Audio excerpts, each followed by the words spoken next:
L'automne est arrivé dans le vignoble champenois. Et ce n'est pas de tourpeau dans les caves viticoles. Bonjour à tous, bienvenue dans le sud de l'Aisne. Aujourd'hui, on va découvrir une activité un petit peu moins connue mais essentielle de la fabrication du champagne. Je peux vous dire que pour ce champagne ce matin, ça va dégorger comme des brutes, voire extra brutes. Allez, suivez-moi. Depuis 6 heures ce matin, c'est l'effervescence dans les caves du domaine L'évêque d'Éhan. On doit dégorger 6000 bouteilles de champagne. Le dégorgement, c'est cette étape qui consiste à faire sortir un dépôt de levure impropre à la consommation. Dépôt qui a lentement glissé dans le goulot des bouteilles en les retournant. On va plonger les bouteilles dans un bain de glycol. C'est un liquide réfrigérant à moins 25 degrés. En fait, il se forme un glaçon qui va emprisonner les restes de levure, le dépôt. D'accord. Voilà. Le reste de l'opération se déroule sur cette machine. La machine va charger de décapsuler la capsule là, et le petit bouchon hermétique qu'on appelle un bidule, qui va en fait servir de bouchon hermétique provisoire pour maintenir les 6 kg de pression.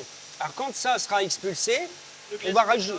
Le glaçon est expulsé, on rajoute de la liqueur d'expédition à base de sucre de betterave ou de canne.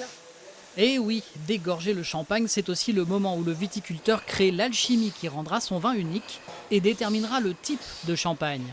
Brut, sec, extra brut, brut zéro, etc.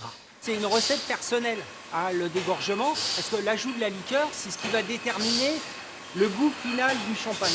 Donc, je dirais pas que c'est secret, mais chaque opérateur a sa touche personnelle qui correspond à ses goûts et au goût qu'il veut transmettre à ses clients. Cela fait une 50aine d'années que le champagne est dégorgé à la glace et mécaniquement.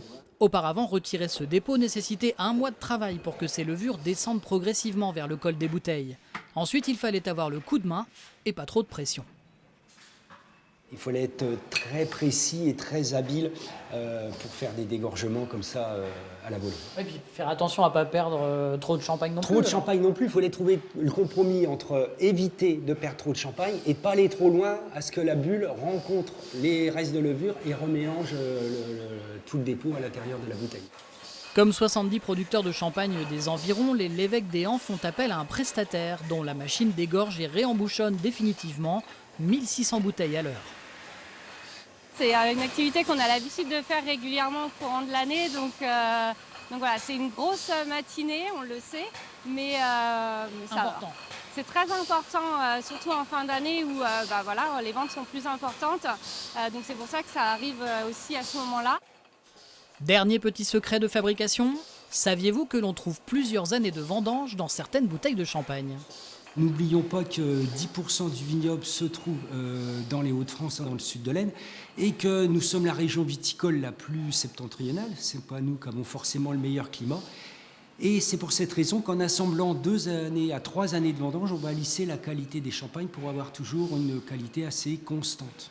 Et quand il fait beau en Champagne, ça arrive, on fait une partie en millésime, et là l'année est marquée sur les étiquettes comme les autres régions viticoles. Après cette matinée bien agitée, les bouteilles ont tout de même droit à un peu de repos. Elles vont être stockées pendant 4 mois avant d'être mises en vente. Direction pour elles la France, mais aussi la Belgique, l'Italie, le Danemark et même le Japon, où le champagne est de plus en plus apprécié.